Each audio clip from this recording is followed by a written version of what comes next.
మొదటి పారిశ్రామిక విప్లవం నుంచి ఈ ఆర్గ్యుమెంట్, కౌంటర్ ఆర్గ్యుమెంట్ ఉంది. అభివృద్ధి ఒకవైపున, వనరులు, జీవనము, మనిషి, ప్రకృతి, పర్యావరణం మరొక వైపున సమాంతరమైన చర్చ ఉన్నది.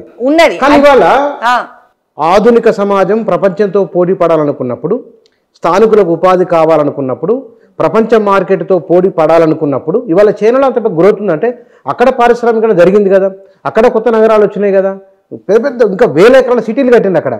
దీన్ని మనము ప్రభుత్వ కోణంలో, విశాలమైన ప్రజా ప్రయోజన కోణంలో చూడవచ్చు కదా అని ఒక ఆర్గ్యుమెంట్ కూడా ఉన్నది.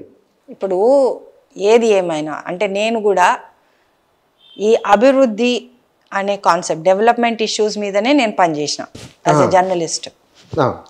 నేను మొత్తం దేశంలో అన్ని చోట్ల తిరిగి వచ్చిన, అన్ని రాష్ట్రాలు తిరిగి వచ్చాను. ఇక్కడ కూడా అభివృద్ధి, సోకాల్డ్ అభివృద్ధి నమూనా వల్ల బాగుపడ్డ వాళ్ళు ఒకరైతే నాశనమైన వాళ్ళు వేరే. ఎక్కువ శాతం పల్లె ప్రజలే. ఇది మీ ఎక్స్పీరియన్స్? అది నా ఎక్స్పీరియన్స్, అనుభవం ఒక్కటి కాదు. నేను రాసేస్తా, ఎక్కడ చూసినా. నేను చాలా డాక్యుమెంటరీలు తీసిన కదా దీని మీద, నాకు తెలుసు. ఇప్పుడు శ్రీ సిటీ సెజ్ ఉందండి, అక్కడ పోయినప్పుడు 2007లో ఆ రైతు 5 ఎకరాల భూమి ఆసామి, అంటే మాకు తెలియదు అతను రైతు అని. శ్రీ సిటీ గేట్ ఉంది, గేట్ కాడ వాచ్మెన్ ఉన్నాడు. ఏంది అన్ని కథ అంటే ఆ శ్రీ సిటీలోనే ఆయనకు 5 ఎకరాలు ఉండే. శ్రీ సిటీ కోసం భూసేకరణ జరిగింది. ఇప్పుడు ఆయన ఆడ వాచ్మెన్. అది ఏంటి, ఆయన temporary contract job, it's not a permanent job. అంతేందుకు మన ఎయిర్పోర్ట్లో నిన్న మొన్న నేను చూస్తున్న కొన్ని లెక్కలు చూస్తే లేటెస్ట్ 2024లో ఎయిర్పోర్ట్కి ఎన్ని ఎకరాలు తీసుకున్నారండి? 5426 ఎకరాలు. అందులో ఎన్ని జాబ్లు వచ్చినాయి? మొన్న లేటెస్ట్ 2024లో 7623 కాంట్రాక్ట్ జాబ్స్. కాంట్రాక్ట్ అవి ఏంటి? పెయింటింగ్లు, మెయింటెనెన్స్, ఊడ్చుడు, తుడుచుడు, ఇట్లాంటి జాబులు. అవి పర్మనెంట్ జాబ్లు ఎంత ఉన్నాయని అందులో పనిచేసిన ఒక అతన్ని అడిగితే మేబీ 1500. 5426 ఎకరాల్లో ఎన్ని గ్రామాలు నాశనం అయిపోయినాయి? ఆ ప్రజలకు మీరు అందులో ఏమైనా ఉపాధి కల్పించారా? వాళ్ళకు ఉపాధి లేదా? వ్యవసాయం ఉపాధి కాదా? వ్యవసాయం అనేది సుస్థిరమైనటువంటి అభివృద్ధి, సుస్థిరమైనటువంటి ఉపాధి. మీరు ఇన్ని వేల కోట్లు ఖర్చులు పెట్టే బదులు ఆ వ్యవసాయం మీద వాళ్ళు బతికేటట్టు మీరు ఎందుకు చేయలేరు? మా దగ్గర మేము వ్యవసాయం చేసుకుంటాం ఉన్నారు. ఇప్పుడు ఈ 2500 ఎకరాల రైతులు ఎవరైతే ఇయ్యలేదో, మీరు సిటీ పెడతామంటున్నారు కదా, మేము ఉంటాం, మేము వ్యవసాయం చేస్తాం, మేము అదే సిటీకి మేము సప్లై చేస్తాం. లేలే మీ భూములు ఇవ్వాలి, లేదా అసైన్మెంట్ భూములు ఇవ్వాలి అంటే ఏ నాయకులైతే ఎలక్షన్ల ముందు ఇది అన్యాయం, ఇది అక్రమం, ఇందిరమ్మ ఇచ్చిన భూములు వీళ్ళు అన్యాక్రాంతంగా తీసేసుకుంటున్నారు, జబర్దస్తిగా తీసేసుకుంటున్నారు అన్న వాళ్ళు ఈరోజు అదే భూసేకరణను సమర్థిస్తూ ఆ భూములు తీసుకోవడం ఎంతవరకు సమంజసం? ఇప్పుడు ఎంతవరకు ఎథిక్స్ అనేవి కొన్ని ఉంటాయి కదా. అభివృద్ధి నమూనా గురించి మీరు మాట్లాడారు, ఎన్నో ఎగ్జాంపుల్స్ ఇస్తాను నేను, ఎన్నో ఎగ్జాంపుల్స్. ఇంకో ప్యాటర్న్ ఏంటో తెలుసా నేను గమనించింది, అటు తేరీ డ్యామ్ దగ్గరకు పోయినప్పుడు అక్కడ కూడా స్థానిక ప్రజలకి ఏమి అందులో కాంట్రాక్ట్లు కానీ ఏ ఉద్యోగాలు రాలేదు. ఎవరికి వచ్చినాయి? కింద ఆంధ్ర వాళ్ళకు వచ్చినాయి. నెల్లూరులో సెజులు పెట్టారు, ఏది థర్మల్ ప్లాంట్లు అవి పెట్టారు. అక్కడ చూస్తే ఎవరిని తీసుకుండ్రు? మహబూబ్ నగర్ డిస్ట్రిక్ట్ వాళ్ళని తీసుకున్నారు. ఇక్కడ మనోళ్ళని తీసుకోరు. మన ఎందుకు కోదండరెడ్డి గారే చెప్పారు, పోలేపల్లి సెజు అది కాంగ్రెస్ పార్టీ ఉన్నప్పుడు పెట్టిందే జడ్చర్లలో. అది సార్ చెప్పింది, కోదండరెడ్డి గారు చెప్పిందే స్వయంగా. ఆడ చూస్తే ఎవరు లోకల్ వాళ్ళకి పని లేదు, వేరే వేరే వాళ్ళ స్టేట్. అది ఎందుకు జరుగుతుంది అంటే ఇది మొత్తము ప్రైవేట్ కంపెనీలకు ఇస్తున్నారు. ప్రైవేట్ వాళ్ళకు యూనియన్లు వద్దు.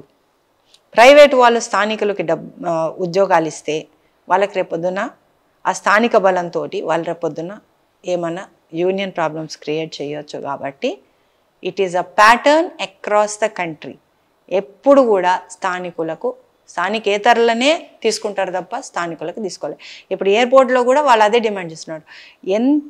భూములు పోయిన వాళ్ళు ఎంతమందికి అందులో ఉపాధి దొరికింది? ఆ భూములు పోయిన వాళ్ళ పరిస్థితి ఏమైంది? ఎవడని అడుగుతుండే అసలు? నాగార్జున మీరు చరిత్ర చూస్తే నాగార్జున సాగర్ దగ్గర నుంచి శ్రీశైలం డ్యామ్ దగ్గర నుంచి ఈ రోజు వరకు కూడా ఇప్పటికీ ఆ సమస్య, ఇప్పటికీ వార్తలు వస్తున్నాయి వాటి మీద, వస్తున్నాయి. ఇప్పటికి నిర్వాసితుల సమస్య ఇప్పటికీ. కనీసము పెద్ద డ్యామ్ల గురించి మనం చర్చ చేయాలండి. ఇంకా పోలవరం అయితే అదొక తేనె తుట్ట. నేను పోలవరం మీద కూడా స్టడీ చేసిన, దాని గురించి కూడా నేను డాక్యుమెంటేషన్ చేశాను. సో అభివృద్ధి నమూనా మాత్రము కరెక్ట్ కాదు. ఇది అభివృద్ధి కాదు, ఇది విధ్వంసం. ఎందుకంటే స్వయాన గాంధీ గారే చెప్పారు. ఇప్పుడు ఇండియన్ నేషనల్ కాంగ్రెస్ అనేది ఆవిర్భవించింది గాంధీ గారి ప్రోద్బలంతో కదా. మరి ఆయన చెప్పిన మాటలన్నా వీళ్ళు కొంచెం ఆలకించాలి కదా. ఆయన ఏం చెప్పారు?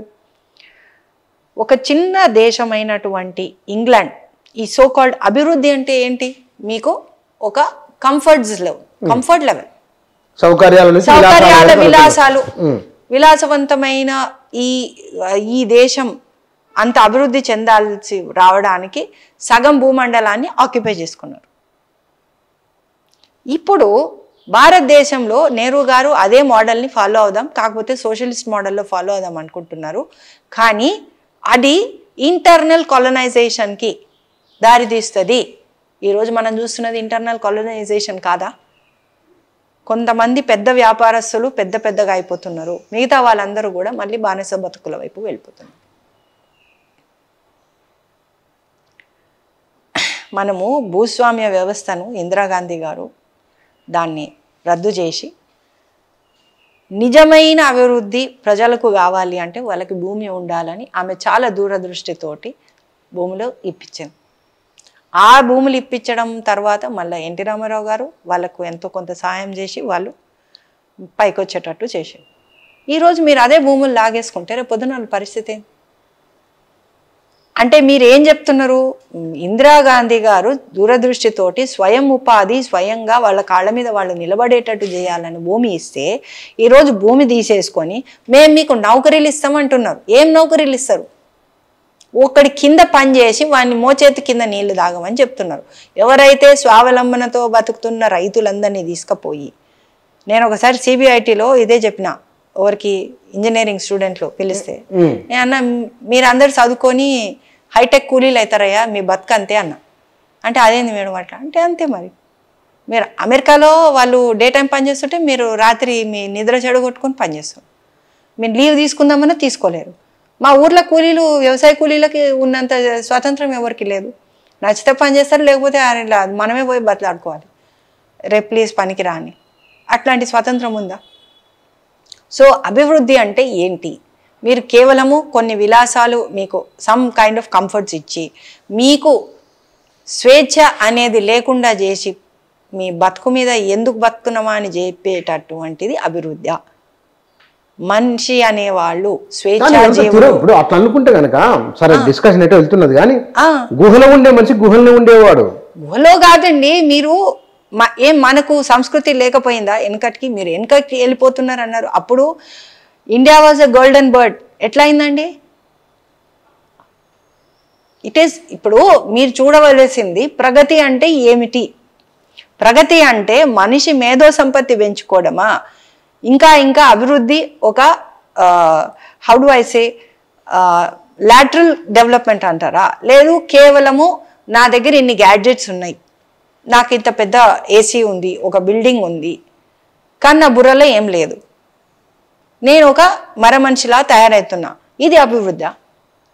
అదే కదా జరుగుతున్నది. ఇప్పుడు ఈయన ఏఐ, సరే ఇవన్నీ వదిలేసేయండి, మీరు ఉపాధి అంటున్నారు, ఏఐ సిటీ కడతా అంటున్నారు మా ఫ్యూచర్ సిటీలో. ఇప్పుడు ఏఐ తోటి ఆల్రెడీ సగం జాబులు పోతూనే ఉన్నాయి, ఇంకా పోతాయి. 10 ఏళ్లలో మొత్తానికి ఎవరికి మనుషులతో పని లేదని బిల్ గేట్స్ చెప్తున్నారు, ఎలాన్ మస్క్ చెప్తుండు. 5 ఏళ్లలో సగం మందికి పోతే ఇంకా 10 ఏళ్లలో మొత్తానికి అందరికీ ఉద్యోగాలు అనేది అవసరం ఉండదు. అక్కడికి డాక్టర్లకి, నర్సులు కాదు వీళ్ళు టీచర్లకు ఎవరికి అవసరం లేదు. మన ప్రభుత్వమే ఏఐ టీచింగ్ ఇంట్రడ్యూస్ చేసింది స్కూళ్ళలో. కొన్ని మీడియా సంస్థలు ఏఐ యాంకర్లను పెడుతున్నారు. సో రేపొద్దున మీకు కూడా జాబ్ ఉండకపోవచ్చు.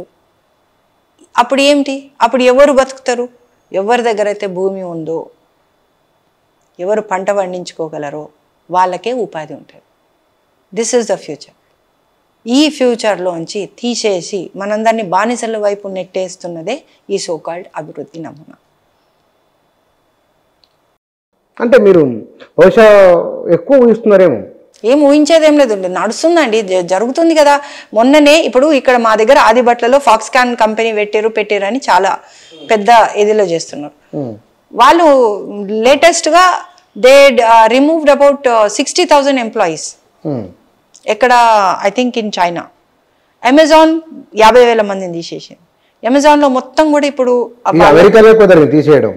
అమెరికాలో తీసేస్తున్నారు, మన దగ్గర కూడా పోతాయి రేపొద్దున స్లోగా. ఆల్రెడీ సాఫ్ట్వేర్ వాళ్ళందరూ చాలా టెన్షన్లు ఉన్నారు. ఇప్పుడు మన దగ్గర రోబోటిక్ సర్జరీలు అంటున్నాయి, రేపొద్దున సర్జరీలకు పని ఉంటుందా? ఏఐ టీచింగ్ అంటున్నారు. So it's happening around us. డ్రోన్లు తీసుకొస్తున్నారు ప్రతి పనికి.